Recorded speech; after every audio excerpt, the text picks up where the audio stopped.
बिस्मिल्लाहिर्रहमानिर्रहीम, अस्सलाम वालेकुम। मैं हूं सैबी काज़मी। आप देख रहे हैं फेसबुक और यूट्यूब। हफ्ते का दिन 2 नवंबर की तारीख है और अब तक जो अहम खबरें और डेवलपमेंट्स हैं वो मैं आपके सामने रखता हूं।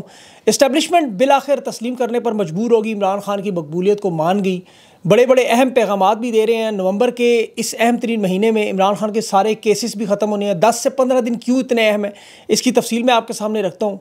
तोशाखाना 2 केस में आज फ़र्द जुर्म की बजाय इमरान खान की रिहाई की दरख्वास्त दायर होगी और हुकूमत की मुश्किलात में इजाफा। सुप्रीम कोर्ट का बगावत का जो ऐलान आ गया है, इसके साथ साथ नवाज शरीफ भी अमेरिका से मायूस वापस हुए। बात नहीं बनी, अपना लावा अपने अंदर फाड़ने की बात कर रहे थे। 26वीं आइनी तरमीम के खिलाफ भी सुप्रीम कोर्ट में एक और दरख्वास्त दायर होगी और जुडिशल कमीशन में भी बड़ी अहम पेशरफ कमेटी में कौन कौन शामिल, जजेस का पलड़ा कैसे भारी हो गया। तहरीक इंसाफ का पेशावर और कोयटा में 2 जलसों का ऐलान, लेकिन ग्रैंड जिरगा स्वाबी में दोबारा। और मरियम नवाज के खिलाफ खैबर पख्तूनख्वा में पहला मुकदमा। ऑक्सफोर्ड यूनिवर्सिटी के इलेक्शन में खान का नाम शामिल न करने पर यूनिवर्सिटी के खिलाफ कानूनी चाराजोई। तफसील से ये सारे मामलात आपके सामने रखता हूँ। ये आइंदा आने वाले 15 दिन क्यों इतने अहम हैं, इसमें इस्टेब्लिशमेंट ने फैसला करना है कि इमरान खान की रिहाई होगी या ये लोग फौजी ट्रायल की तरफ जाएंगे, मिलिट्री ट्रायल की तरफ जाएंगे। ये दोनों में से एक वाक़या अब ज़रूर होगा, ये बात अब कंफर्म हो रही है। बैरिस्टर सलमान ने आज दावा किया कि अगले 10 से 15 दिन में तमाम मुकदमात में ज़मानतें होंगी, तमाम केसेस नवंबर के महीने में ख़त्म होंगे। और उसकी दलील मैं आपको बताता हूँ, हुकूमत के पास अब ऑप्शन नहीं रहेगी कि खान को किसी मुकदमे में कैद कर सकें। जो सियासी मसाइल हैं, देखिए 9 मई के इमरान खान के 4 मुकदमात में ज़मानत मंजूर होने के बाद ये तमाम इम्कानात हैं कि इमरान खान के ख़िलाफ़ कोई, चूँकि ठोस सबूत, कोई ठोस शवाहिद नहीं है। आज इंसदाद दहशतगर्दी में जो केस चल रहा था उससे आप देख लें कि प्रोसिक्यूटर ने अचानक उसकी तबीयत ख़राब हुई। सलमान सफदर ने उसको कहा कि 11 तारीखें प्रोसिक्यूशन ले चुकी है इन लाहौर के केसेस पर। और फिर जज ATC ने यह फ़ैसला किया कि मेरे पास इन बहानों की वजह से जो आर्डर शीट है वो भरी जा चुकी है, अब मज़ीद जगह नहीं है। आज अगर दलाइल नहीं देंगे तो फिर ये फ़ैसला होगा। प्रोसिक्यूटर को फिर अचानक फ़ोन आए और फिर जज ने जब ये हुक्म दिया कि हुकूमती वकील अगर ना मौजूद हुआ तो फिर प्रोसिक्यूटर जनरल जो पंजाब का है वो वकील बन के दलाइल दे दे, उस पर फैसला महफूज होगा। ये मामला इख्तिताम की तरफ जा रहा है और 9 मई में आप सबूत देखें कि 99% वर्कर रिहा हो चुके हैं। अब 5 तारीख की समात में सिर्फ चंद लोग जो बाकी रह गए वो भी रिहा हो जाएंगे। उसके बाद बच जाता है तोशाखाना का केस, वो जा रहा है जस्टिस मियाँ गुल हसन के पास। ज़मानत की दरख्वास्त का तहरीरी हुक्मनामा आज आ चुका है। 4 नवंबर को ये समात होगी और ये बड़ा अहम मामला होगा। इस केस में रिहाई के बाद नवंबर में खान का कोई ऐसा केस नहीं जिस पर ये खान को कैद कर सकें। और ये जो चिराग फड़फड़ा रहा है, आखिरी सांसों पर है, इसीलिए इस्टेब्लिशमेंट की देखें पूरी कोशिश थी कि खान की पहले कम्युनिकेशन लाइन तोड़ी जाए, खान का ये पार्टी के साथ रब्ता ना हो। ये जो हफ्तों में इमरान खान की 7 हफ्तों से खान से अपने बच्चों से बात नहीं करी, ये एक टैक्टिक्स थे इनके। इमरान खान से पाकिस्तान के हालात छुपाने की कोशिश की गई। जो डॉन अखबार खान पढ़ते वो बंद की गई, एक्सप्रेस अखबार शुरू करवाई गई थी वो भी बंद कर दी गई। अब खान को चूँकि 1 घंटे के अंदर तो वो तमाम अहम मालूमात मिली। पहले तो उन्होंने शंघाई कॉरपोरेशन जो 26वीं तरमीम का बहाना था, तहरीक इंसाफ को के एहतजाज का बहाना था, लेकिन वो सारे मामला ख़त्म हुए। ये कोशिश इस दौरान करते रहे इमरान खान अपना मौक़िफ़ बदल दें। खान ने उसमें बीच में मुकम्मल खामोशी इख्तियार करके इनकी मिन्नत तरला को सुना भी, लेकिन आज फिर हुकूमत का रगड़ के मईशत को, इसहाक डार को, आइन और कानून और जमहूरियत के दोबारा उस मौक़िफ़ को दोहरा के इस्टेब्लिशमेंट की उन तमाम बातों को ठुकराते हुए सबूत पेश किया कि वो जो कह रहे थे ना मईशत और इस्टेब्लिशमेंट पर तनकीद ना करें। खान ने दोनों बातों को तस्लीम नहीं किया। तो वो जो डील की बात कर रहे थे वो तो अब अपने सर रेत में दे दें। हुकूमती तर्जमान खुद कह रहे थे कि इमरान खान खुल के बात कर रहे हैं। अब देखें, नजम सेठी जैसा बंदा कह रहा है कि इमरान खान के पाँव पकड़ेंगे। अब उसने कहा कि ये खान साहब को कहा जा रहा है कि जान दो, साड़ी बारी हूँ, ਤੁਹਾਡੀ बारी आ रही है। ये पैगाम दिया जा रहा है कि हम आपकी मकबूलियत नहीं ख़त्म कर सकते हमारी, लेकिन आप ताकत ख़त्म ना करें, आएँ मिल के बैठ के बात करें। हम आपके साथ बिगाड़ना नहीं चाहते, आप हमारे साथ मिल के काम करें। ये नजम सेठी का पैगाम है। अब इस्टेब्लिशमेंट के हमेशा लाउड स्पीकर यही होते हैं। ये नून लीग के भी बड़ा करीब है और ये तमाम बातचीत इसी तरीके से पैगाम रसानी के तरीके से 2 कदम आप पीछे हटे, हालात हम ठीक करने को तैयार हैं। उसकी वजह क्या है? ये इन्हें अपने से ज़्यादा ताकतवर नज़र आ गई। अब आपको देखें, मैं इसकी दलील दूँ। इस्लामाबाद में हाई कोर्ट में भी हथौड़ा या रंदा फिरने की जो सबसे ज़्यादा खान के केसेस वहीं हैं। आइंदा हफ्ते में जजेस का जो ड्यूटी रोस्टर आया उसमें इमरान खान के और तहरीक इंसाफ के तमाम केसेस जो जजेस के ड्यूटी रोस्टर जारी हुए वो तमाम 8 के 8 जजेस वही हैं इन केसेस के सुनने के लिए। इन्होंने जो 4 बेंच बनाए उसमें वही तारिक महमूद जहांगीरी, अरबाब मोहम्मद ताहिर, मियाँ गुल हसन, सरदार एजाज इसहाक, मोहसिन अख्तर कियानी, समन रुफत इम्तियाज़, ये सारे के सारे मौजूद हैं। 8 सिंगल बेंचेस में जो केस सुने जा रहे हैं उसमें भी यही लोग हैं। तो हर सूरत में जो केसेस इन्होंने दबाए थे वो पाया तकमील की तरफ जाएंगे। और सुप्रीम कोर्ट की तरफ से जो जस्टिस जया अफरीदी की तरफ से जजेस के ख़त लिखने का मामला था उसमें देखें बहुत सारे मुंदजात अवाम के सामने नहीं आए। लेकिन वो ये अफरीदी तक और इन जजेस तक पहुँचे हुए हैं कि आप एक्शन लें इस पर, और उस पर उन्होंने यकीन दहानी कराई है कि वो दौर काजी का चूँकि ख़त्म हो चुका है, अब उसका वो सबूत दे रहे हैं बाकायदा तौर पर। काजी के देखें जाने के बाद सबसे पहला काम उन्होंने ये किया, वो तमाम अमला, वो तमाम लोग जो काजी के रजीम का हिस्सा थे वो सारे फारिग किए। 28 जुलाई को 3 सिविल जज जफ़र इकबाल साहब, हसन रियाज और अलीम अजहर, इन तीनों को सुप्रीम कोर्ट के रिसर्च सेल से काजी ने निकाल दिया था। ये अफरीद तीनों को ले आए, रजिस्ट्रार काजी ने लगाया, उसको निकाल दिया। इसके अलावा जितने फैसले कंपनी ने किए हुए थे, वो मंसूर शाह का हो, चाहे ADC के जजेस के तनाज़ात का मामला हो, प्रैक्टिस प्रोसीजर में उनका नाम हो, सीनियरिटी लिस्ट में उनका नाम हो, एक पूरी लिस्ट है, वो तमाम के तमाम फैसले इन्होंने रिवर्स कर दिए। अब जो 26वीं आईनी तरमीम जिस पर हुकूमत सबसे ज़्यादा टिकी हुई थी, खड़ी हुई थी, वो लाहौर हाई कोर्ट में भी चैलेंज हो चुकी है, इस्लामाबाद हाई कोर्ट में और पेशावर हाई कोर्ट में। तीनों में से किसी जगह पे भी 26वीं आईनी तरमीम जो चैलेंज हुई है, केस एक अदालत में भी लगा और वहाँ से कालदम हुआ, तो फिर सुप्रीम कोर्ट में ये लोग आईनी बेंच की हैसियत खो बैठेंगे। इसलिए इनका कंट्रोल ख़त्म हो चुका। अब इसका एक ही हल है, अब वो सुप्रीम कोर्ट करेगी, फुल कोर्ट बना के 26वीं आईनी तरमीम को उड़ा भी देगी। अब इस सूरत हाल में हुकूमत चूँकि शदीद ख़तरात का शिकार है, अदलिया से होने वाले फ़ैसले, तहरीक इंसाफ की जो पॉलिसी है उसमें अब एग्रेशन जो आ रही है, बड़ा जिरगा जो होगा, उस जिरगे में फ़ैसला होगा कि इस्लामाबाद की तरफ आना। अलीमीन गंडापुर ने आज ऐलान किया है कि अब रोज़ रोज़ गिरफ्तारियों से तंग आ चुके हैं, अब हमने हर सूरत में डू एंड डाई वाली तरफ जाना है। तो सुप्रीम कोर्ट इनके हाथ से निकल गई है, तहरीक इंसाफ के कंट्रोल में ही आ रही, वहाँ से इंटरनेशनल हालात में तब्दीली होगी। अब इस सब हालात के पेश नज़र ये जो खुलकर अब अदालतों से फ़ैसले होंगे, ये देखें इस्ताद दहशतगर्दी के बाद सलमान सफदर जो बात कह रहा है, ये 15 दिनों के अंदर खान के मामले, ये वाकई बात दुरुस्त होगी, कानूनी एतबार से नहीं रोक सकेंगे। उसके बाद आप देखें कि ये तहरीक इंसाफ की एग्रेशन के बाद अवाम को हौसला मिलेगा, जजेस को हौसला मिलेगा, और खान के सारा मामला अदलिया में इस वक्त फंसा हुआ है। इसलिए ये अदलिया अब चूँकि इनके कंट्रोल में नहीं रही, सुप्रीम कोर्ट भी अब साफ साफ कह रही है इनको कि हम काजी की तरह आपके आलाकार नहीं बनेंगे, हम आपको अपना कंधा नहीं दे सकते। तो हुकूमत के लिए जो सबसे बड़ा मसला था जुडिशल कमीशन बना के इनको कंट्रोल करने का, उसमें भी जजेस का पलड़ा भारी नज़र आ रहा है। उसकी रुकनीत के लिए कौमी असम्बली सेनेट से पार्लियामेंटेरियन के जो नाम इन्होंने अभी भेजे हैं, तहरीक इंसाफ की तरफ से शिबली फराज का नाम आया है, और पीपल्स पार्टी ने फ़ारूक अचनाई का नाम दिया सेनेट से, और इसके साथ साथ जो कौमी असम्बली से पार्लिमानी जमातों को स्पीकर ने ख़त लिखे, उसमें भी तहरीक इंसाफ की तरफ से लीडर जो है उमर अयूब साहब हैं, जबकि नून लीग ने शेख आफ्ताब का नाम अभी दिया है। अब ख़वातीन की नशिस्त पे रोशन खुर्शीद पराचा साहिबा का नाम आया है, और अभी जो 13 मेंबरान है इसमें अगर आप देखें तो अटॉर्नी जनरल, वज़ीर कानून और चीफ जस्टिस, उसके साथ 3 सीनियर जज और एक आइनी बेंच का सीनियर जज जो कमीशन का मेंबर है। अब इन सारों को आप जमा तफरीक करें तो 3 सीनियर जज मंसूर शाह, मुनीब अख्तर और जस्टिस जया अफरीदी, उसके बाद तहरीक इंसाफ के उमर अयूब, शिबली फराज, और उनके साथ जो एक अक़लियती मेंबर, एक तो ये 6-7 का मुकाबला बनता है ख़वातीन की नशिस्त या अक़लियती नशिस्तों पर। एक शख्स भी इनके साथ गया तो हुकूमत से सारा मामला जुडिशल कमीशन हाथ से निकल जाएगा। ऐसे में आइनी बेंच नहीं बना सकेंगे मैंडेट की मामला के, और यही आपको सबसे बड़ी तब्दीली नज़र आएगी, यही अदालत ने कवर निकालेगी। अब तोशाखाना का केस आप देख लें, उसमें भी आप अडयाला जेल में आज बरीयत का केस लगाया गया। इसमें आज फ़र्द जुर्म लगानी थी इन्होंने इमरान खान पर और बुशरा बीबी पर।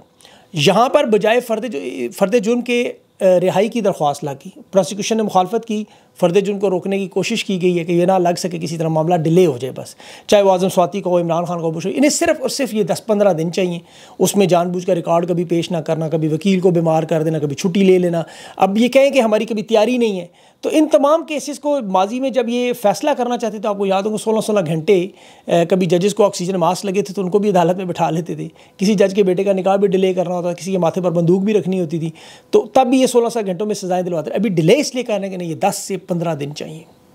और जहाँ तक देखें इमरान खान इनकी हर चीज़ को समझ के अवाम के सामने, चाहे वो लंदन प्लान हो, खान ने चाहे मईशत के हालात हों, चाहे वो रिहाई हो, कैद के मामला हो, इमरान खान ने तो देखा, आज़म स्वाति ने भी आज जो बात की कि 22 अगस्त को खान ने बताया था कि आज़म स्वाति को भी गिरफ़्तार करेंगे और ख़ान को भी, तो वो सारी बातें इसी तरफ आ रही हैं।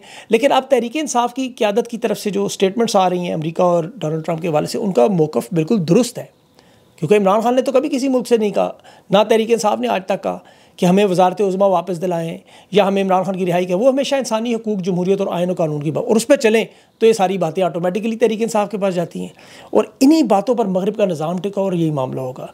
अब ये जो नवाज शरीफ अमरीका गया और वहाँ से इंतहाई मायूसी के आलम में अपनी इस्टेब्लिशमेंट को वहाँ से ललकार रहा है कि मेरे अंदर जो लावा फटने वाला है, वो इसीलिए कह रहा था कि मैं खामोश हूँ कि हमारी हुकूमत ना गिर जाए। हुकूमत कहता है चल रही है, हम खामोश हैं, लेकिन हुकूमत चल सकेगी नहीं, क्योंकि इस्टेब्लिशमेंट को देखें नवाज शरीफ बगावत से ख़तरा था, और ये अमेरिका इसलिए गया था कि वहाँ माफ़ी तलाफ़ी करके अब जो नया इलेक्शन आएगा, याद रखें अब नया इलेक्शन आएगा, अमेरिका को दिखाने के लिए इन्होंने चीन के साथ जो ताल्लुकात ख़राब किए, अभी आप देखते हैं सफ़ीर का मामला, इसहाक डार का मामला आपको पता है, ये जो बाइडन की भी पार्टी से मुलाकातें कर रहा है खुफिया, और ट्रंप की जमात के साथ भी मज़े की बात है, ताकि दोनों में से जो हुकूमत में ऐसे कोई ना कोई माफ़ी तलाफ़ी, कोई डील, कोई बहाना, कोई इस तरह की वारदात करें। लेकिन इनके लिए मसला जो सबसे बड़ा बना है वो रिपब्लिकन के साथ, जो डेमोक्रेट्स के साथ बाइडन की हुकूमत से ताल्लुकात इनके हैं, लेकिन रिपब्लिकन के साथ, ट्रंप की पार्टी के साथ नहीं है। उस पर एहसन इकबाल जो हुकूमती तर्जमान था, उसने डोनाल्ड ट्रंप के सदर बनते एक ट्वीट की थी, जो अमेरिकन एम्बेसी ने रीट्वीट की। उसमें इसने कहा कि डोनाल्ड ट्रंप भी इमरान खान की तरह इसको भी निकालना चाहिए। उस वक्त इमरान खान वज़ीर-ए-आज़म था, आपको याद हो, ट्रंप को उस वक्त निकाला गया था। तो हुकूमती तर्जमान था, इसकी ट्वीट अमरीकी सफारत खाने ने उसको रीट्वीट की थी, जो बहुत बड़ा मामला था। और ये चीज़ें आम तौर पर डिलीट करने के बाद भी ख़त्म नहीं होती। नवाज शरीफ के बाइडन के साथ ताल्लुकात तो सबको पता है, वो जो ड्रोन हमले होते रहे, मिलिट्री बेसिस देते रहे, अफ़गानिस्तान का मामला हो, चीन के साथ दूरी हो, ये सारे वो मामला थे जो इमरान खान की वजारत उज़्मा में ये तय कर चुके थे। साइफ़र का आना तो वो कहते हैं ना, ऐसे उनके एक वाला मामला था, सोने पे सुहागा था। बाइडन को जूँ ही इक़्तिदार संभाला गया, आप देखें कि खान के साथ उसके तल्लुकात कैसे ख़राब हुए। आमतौर पे नई हुकूमत को मुबारकबाद दी जाती है, जज्बा खैर सगाली होती है, पैगाम आते हैं, जैसे PDM की इनको हुकूमतों को देते रहे ये पैगामात, हालांकि वो सब 2 नंबर हुकूमतें थी। लेकिन खान के वक्त में बाइडन ने उस वक्त सरदमोहरी भी की, और माहौलियात के नाम पर आपको याद होगा एक कॉन्फ्रेंस भी हुई थी बहुत बड़ी। इमरान खान का हालांकि 10 अरब दरख्तों का मंसूबा जो सऊदी अरब समेत दुनिया भर में सराहा गया, अक़वाम मुत्तहिदा खान के मंसूबे को फ्रंट पे रखती थी, उसको प्रमोट करती थी कि पूरी दुनिया में माहौल की तब्दीली है। उस कॉन्फ्रेंस में पाकिस्तान को नहीं बुलाया गया, इमरान खान को नहीं बुलाया गया। अब इस तरह के मामलात में आम तौर पे उन्होंने बांग्लादेश को इन्वाइट कर लिया, लेकिन इमरान खान को नहीं, क्योंकि अफ़गानिस्तान के मामले पर इनखला की सूरत हाल जो जनरल फैज़ ने जाके वहाँ हुकूमत बना दी थी, वो अमेरिका को सख्त नागवार गुजरा था।